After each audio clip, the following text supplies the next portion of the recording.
Corinthian bait, or 2 Corinthians, chapter 5.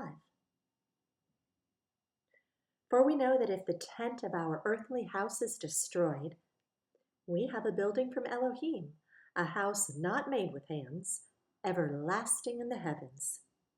For indeed in this we groan, longing to put on our dwelling which is from heaven, so that having put it on, we shall not be found naked.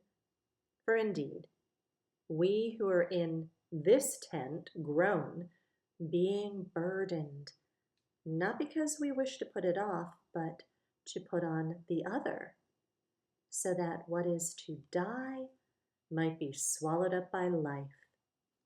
Now, he who has prepared us for this same purpose is Elohim, who's given us the Spirit as a pledge of what is to come.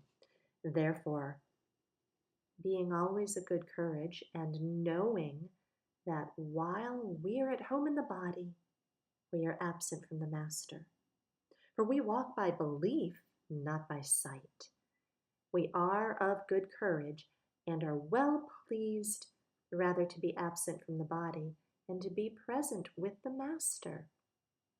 So we also make it our aim to be well-pleasing to him, whether being at home or being away from home. For we all have to appear before the judgment seat of Messiah in order for each one to receive according to what he's done in the body, whether good or evil. Knowing, therefore, the fear of Yehovah, we persuade men, but we have been made manifest to Elohim, and I also trust in your consciences too have been manifested. For we do not again commend ourselves to you, but give you an occasion to boast on our behalf, in order that you have an answer for those who take pride in appearance and not in heart. For whether we're beside ourselves, it was for Elohim, or whether we are of sound mind, it is for you. For the love of Messiah compels us, having judged this, that if one died for all, then all died. And he died for all, that those who live should no longer live for themselves, but for him who died for them and was raised. So from now onwards, we know no one according to the flesh, and if we have known Messiah according to the flesh, yet now we no longer know him thus. Therefore, if anyone is in Messiah, he is a renewed creature. The old matters have passed away, and all matters have become renewed.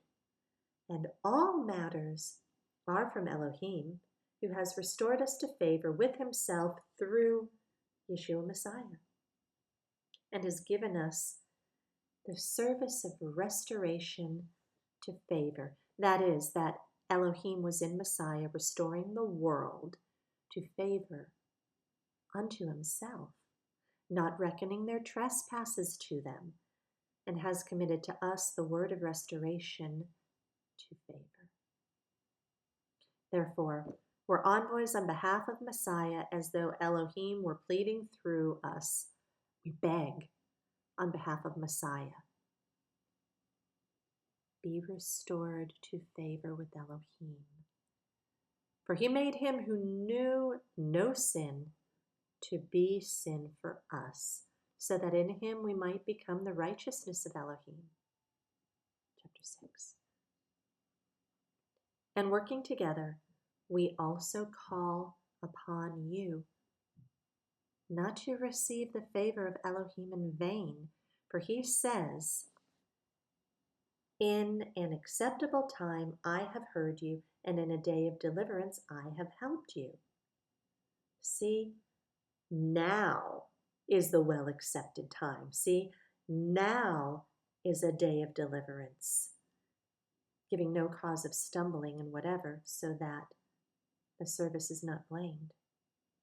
Rather, We commend ourselves as servants of Elohim in every way, in much endurance, in pressures, in hardships, in distresses, in stripes, in imprisonments, in disturbances, in toils, in watchings, in fastings, in cleanness, in knowledge, in patience, in kindness, in the set apart spirit, in love unfeigned, in the word of truth, in the power of Elohim, through the weapons of righteousness on the right and on the left, through esteem and disrespect, through evil report and good report, regarded as deceivers and yet true, as unknown and yet well known, as dying.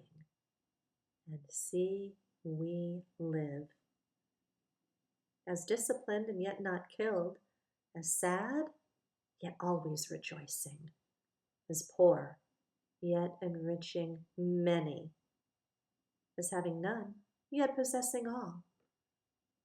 Our mouth has spoken openly to you, O Corinthians. Our heart is wide open. You're not restrained by us, but you are restrained by your own affections. But for the same reward, I speak as to children. Open wide your hearts too. Do not become unevenly yoked with unbelievers. For what partnership has righteousness and lawlessness? And what fellowship has light with darkness? And what agreement has Messiah with Belial? Or what part does a believer have with an unbeliever? And what union does the dwelling place of Elohim have with idols? For you are a dwelling place of the living Elohim, as Elohim has said, I shall dwell in them and walk among them, and I shall be their Elohim, and they shall be my people. Therefore, come out from among them and be separate, says Yehovah, and do not touch what is unclean, and I shall receive you. And I shall be a father to you, and you shall be sons and daughters to me, says Yehovah the Almighty. Chapter 7. Having then these promises, beloved, let us cleanse ourselves from all defilement of the flesh and spirit, perfecting set apartness in the fear of Elohim. Make room for us. We wronged no one. We corrupted no one. We exploited no one. I do not say this to condemn, for I previously said that you are in our hearts to die together and to live together. Great is my boldness of speech toward you. Great is my boasting on your behalf. I have been filled with encouragement. I overflow with joy in all our pressure. For indeed, when we came into Macedonia, our flesh had no rest, but we were hard pressed on every side. Conflicts without, fears within. But Elohim, who encourages the downcast, encouraged us by the coming of Titus. And not only by his coming, but also by the encouragement with which he was encouraged over you, when he reported to us your longing, your mourning, your ardor for me, so that I greatly rejoiced. For even if I made you sad with my letter, I do not regret it, though I did regret it. For I perceive that the same letter made you sad, even if for an hour. I now rejoice, not that you were made sad, but that you were saddened into repenting. For you were made sad according to Elohim, so that you suffered no loss from us. For sadness according to Elohim works repentance to deliverance, not to be regretted, but the sadness of the world works death. For see how you have been saddened according to Elohim, how much it worked out in you eagerness, indeed clearing of yourselves, indeed displeasure, indeed fear, indeed longing, indeed ardor, indeed righting of wrong. In every way you proved yourselves to be clear in the matter. So, although I wrote to you, it was not for the sake of him who had done the wrong, nor for the sake of him who suffered wrong, but for the sake of revealing our diligence for you before Elohim. For this reason, we've been encouraged in your encouragement, and we rejoiced exceedingly more for the joy of Titus, because his spirit has been refreshed by all of you. Because if I have boasted somewhat about you to him, I'm not ashamed. But as we spoke to you in all truth, even so our boasting to Titus was found true, and his tender feelings are greater for you as he remembers the obedience of all of you, as you received him with fear and trembling. I rejoice that in every way I am of good courage by reason of you. Chapter 8. Now, brothers, we make known to you the favor of Elohim, which has been given in the assemblies of Macedonia, that in much trial of pressure, the overflowing of their joy and their deep poverty overflowed into the riches of their generosity. Because I bear witness that according to their ability and beyond their ability, they gave voluntarily, begging us with much urgency for the favor of taking part in this service to the set-apart ones. And not as we had expected, they gave themselves first to the Master and then to us by the desire of Elohim, that we should urge Titus that as he had begun, so he would also complete this kind gift to you as well. But as you excel in every way, in belief and speech and knowledge and all diligence, and in your love for us, that you should excel in this kind gift as well. I speak not by command, but I am proving the genuineness of your love by the eagerness of others. For you know the favor of our Master Yeshua Messiah, that being rich, he became poor for your sake, so that you might become rich through his poverty. And in this I give an opinion.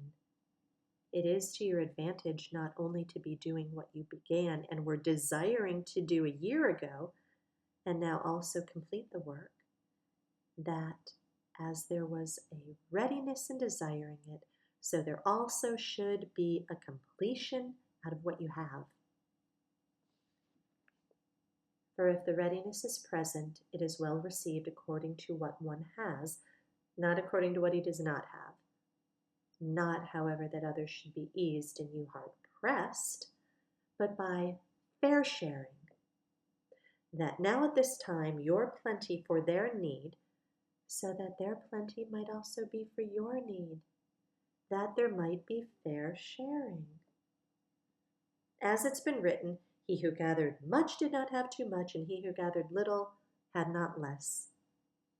But thanks be to Elohim, who puts the same eagerness for you into the heart of Titus, because he received the appeal, indeed, but being more eager, he went to you of his own accord.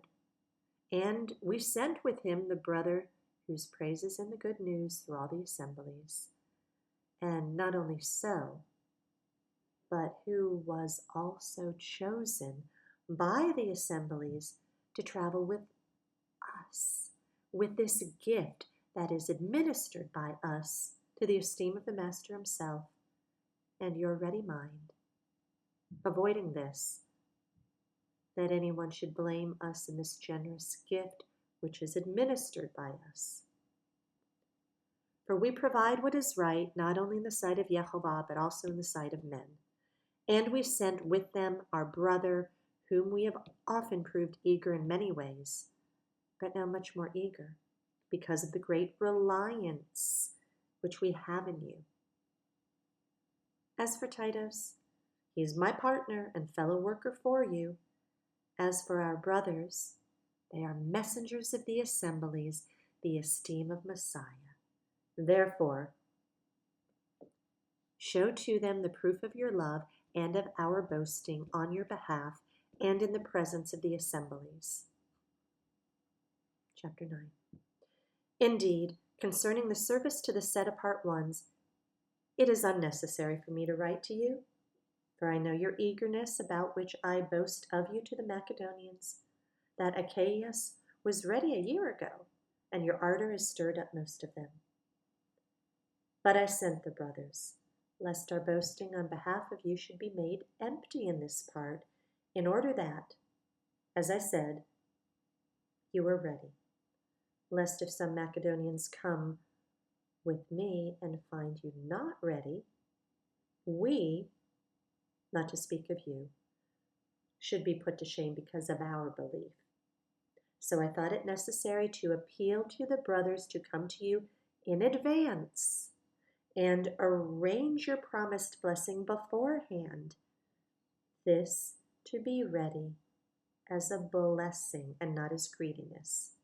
And this, he who sows sparingly shall also reap sparingly, and he who sows on blessing shall also reap on blessing.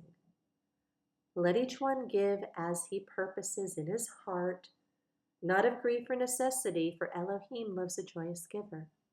And Elohim is able to make all favor overflow toward you, that you, always having all you need in every way, have plenty for every good work.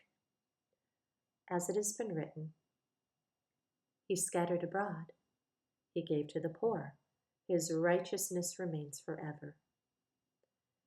And he who supplies seed to the sower and bread for food shall supply and increase the seed you have sown, and increase the fruit of your righteousness, being enriched in every way for all simplicity, which works out thanksgiving to Elohim through us.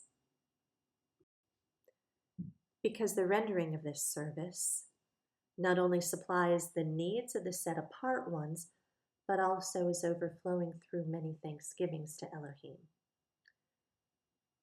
Through the proof of this service, they esteem Elohim on the submission of your confession to the good news of Messiah, and generosity in sharing with them and all men, and by their prayer for you, who long for you, because of the exceeding favor of Elohim in you. Thanks also to Elohim for his unspeakable gift.